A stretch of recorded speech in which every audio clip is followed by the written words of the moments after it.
সমস্ত ভক্তবৃন্দ শ্রী চরণে প্রণাম গুরুদেব এবং সর্বোপরি ছিল প্রভুপাদের চরণে প্রণাম নিবেদন করে কি আশীর্বাদ প্রার্থনা করতে আজকের আমাদের প্রবাস প্রচার কিছু টিপস আলোচনা করব। জানি না কম সময়ের মধ্যে আমি কতটুকু বলে উঠতে পারবো, তো আমি বলার চেষ্টা করব। তো আমি অনুরোধ করব যারা প্রথম থেকে আমার এই পর্বগুলো দেখেননি প্রথম থেকে দেখবেন, তাহলে আপনাদের মেলাতে সুবিধা হবে। কারণ কানেকশন যদি ঠিক না থাকে তাহলে কিন্তু মেলাতে অসুবিধা হবে, তাই প্রথম থেকে মেলাবেন। তো আজ আমাদের পর্ব 12তম পর্ব। তো আমরা এর আগে দিন আলোচনা করেছিলাম যে সমস্ত ধর্ম মধ্যে সনাতনী ধর্ম, তো সনাতনী ধর্মের মধ্যে যে ভগবান একজনই, আর এদের মধ্যেও আমরা দেখি ভেদাভেদ।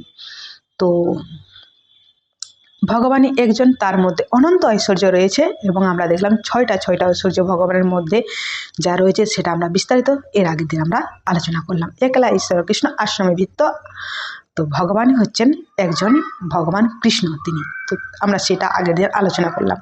তো এই ভগবান আজকের আলোচনা খুবই গুরুত্বপূর্ণ, খুব সুন্দর, যেটা নিয়ে গোটা পৃথিবীর লোক বিভ্রান্ত, সেই নিয়ে আমরা কিছু টিপস আলোচনা করবো। জানি না সময়ের মধ্যে আমি বলে উঠতে পারবো কি না।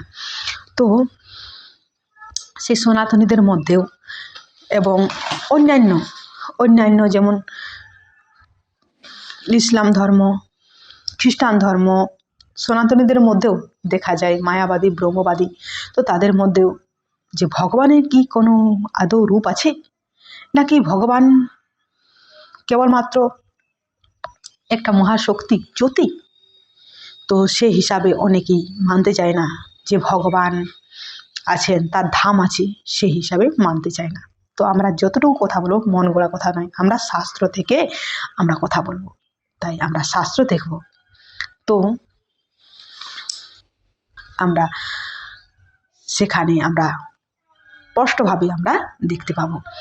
তো মূলত আপনারা দেখুন ভাগবতমে আছে 1-2-11, সেখানে বলা হয়েছে বদন্তে তত্ত্ব বেদস্তং যৎ জ্ঞানমদ্বয়ম ব্রহ্মেতি পরমাত্মেতি ভগবানিতি শব্দতে। হ্যাঁ, ব্রহ্ম পরমাত্মা ভগবান। ব্রহ্ম জ্যোতি আছে, সেটা নেই না, আছে। এটা হচ্ছে প্রাথমিক স্তর।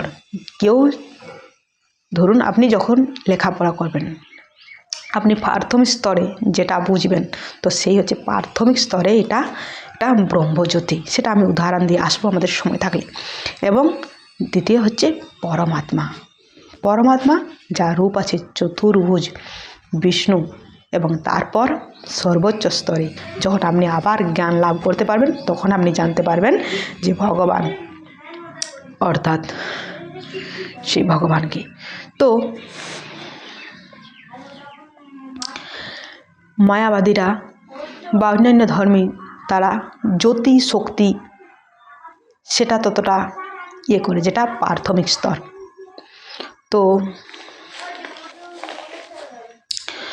তো তারা সেটা করে জ্যোতি। তো সেখান থেকে আমরা একটা উদাহরণ দিই। ধরুন আপনি বিমানে যাচ্ছেন, বিমানে থেকে যখন আপনি অনেকটা উপরে থাকবেন, তখনই আপনি উপর থেকে যখন দেখবেন, তখন আপনি নিচে সব কিছু কি দেখবেন, একটা শুধুমাত্র পাহাড়ের মতো দেখবেন। যখনই বিমান আস্তে আস্তে নিচের দিকে নামবে, তখনই আপনি দেখতে পাবেন আরে পাহাড় তো না, তার থেকে গাছপালাও আছে, ঘরবাড়িও দেখাচ্ছে। যখন আপনি একদম শহরে পৌঁছে যাবেন, তখন আপনি দেখবেন না, ঘরবাড়ি আছে, গাছপালা আছে, মানুষও রয়েছে, সেখানে কুকুরও ঘুরে বেড়াচ্ছে, তাই না, অনেক পশু পাখিও রয়েছে। তো দূর থেকে দেখলে আমাদের ধূসরে দেখায়। তাই প্রাথমিক স্তরে যারা লেখাপড়া জ্ঞানে কম, তারা সেটাকে জ্যোতি, হ্যাঁ ভগবানের জ্যোতি আছে ব্রহ্ম, তো সেই জ্যোতিকে তারা করে। এমনকি জয়প্রতাপ স্বামী গুরু মহারাজ তিনি একটা উদাহরণ দিয়েছেন, ট্রেন আসছে দূর থেকে, সেই ট্রেনকে যখন আপনি দেখবেন, তখন একটা দেখবেন আলোর জ্যোতি। আপনি রাত্রিবেলা যখন দেখবেন আলোর জ্যোতি, যখন আপনার সামনে আসবে তখন আপনি পরিষ্কার বুঝতে পারছেন না এটা ট্রেন। আরও যখন সামনে চলে আসবে তখন ট্রেন আছে, তার ভিতরে কিনা মানুষ রয়েছে, যাত্রীও রয়েছে। তো সেই রকম যখনই আমরা দূর থেকে আমরা যখন অনেকটা দূর থেকে দেখব, তখন কিন্তু আমরা সেই জ্যোতিটাই দেখতে পাব। তো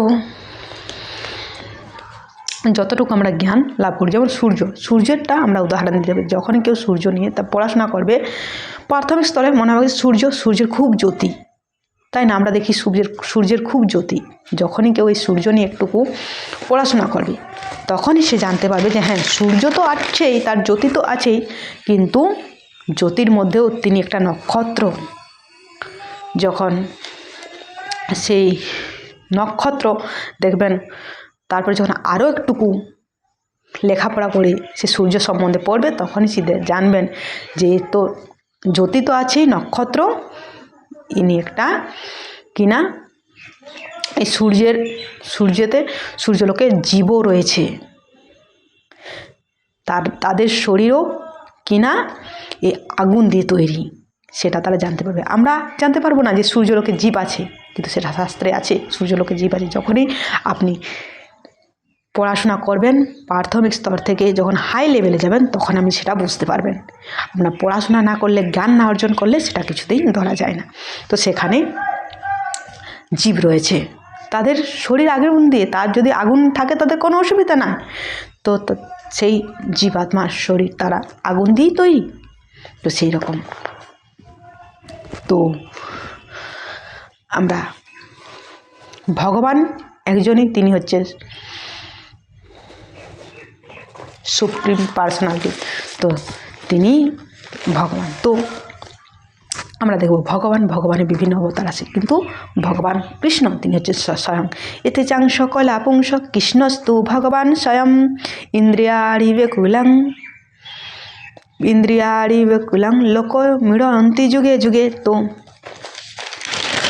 সেটা ভাগবতম দিয়েছে, ভগবান হচ্ছে কৃষ্ণ হচ্ছে কিনা স্বয়ং ভগবান। তো সেরকম অন্যান্য ধর্মে আমরা প্রমাণ পাবো, অনেকে বলে ভগবান নেই। তো আমরা এখান থেকে দেখলাম যে ভগবানের জ্যোতি, হ্যাঁ তারা জ্যোতি রয়েছে, সেটা প্রাথমিক স্তরে জ্যোতি রয়েছে, তাই সেটাকে ব্রহ্মবাদী মায়াবাদী সেই জ্যোতিকে তারা করে। কিন্তু আমরা পুরনো, ধরুন আমি একটা উদাহরণ দিই, একটা সিঙ্গারা আপনি 1 টাকা দিলে আপনি সেই সিঙ্গারার সেন্ট পাবেন, আর 2 টাকা দিলে সেই সিঙ্গারাটা আপনি ছুঁতে পাবেন, আর 5 টাকা দিলে আপনি কিনে নিতে পারবেন। তো আপনি 1 টাকা দিয়ে সে সেন্ট নিচ্ছেন, কিংবা 2 টাকা দিয়ে আপনি ছুঁচ্ছেন। তো আপনি যদি 5 টাকা দিয়ে কিনেন, তাহলে আপনি সেন্টও পাবেন, ছোঁয়াও পাবেন, এবং স্বাদও আস্বাদন করে খেতে পারবেন। তো আমরা সেই পুণ্যের আমরা চাই।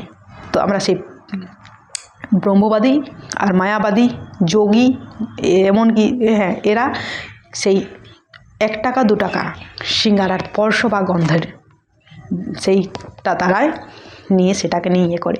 কিন্তু আমরা যেহেতু শিল প্রভুপাদের সংস্পর্শে এসেছি, তাই আমরা পূর্ণটাকেই আমরা গ্রহণ করব ভগবান। তো সেই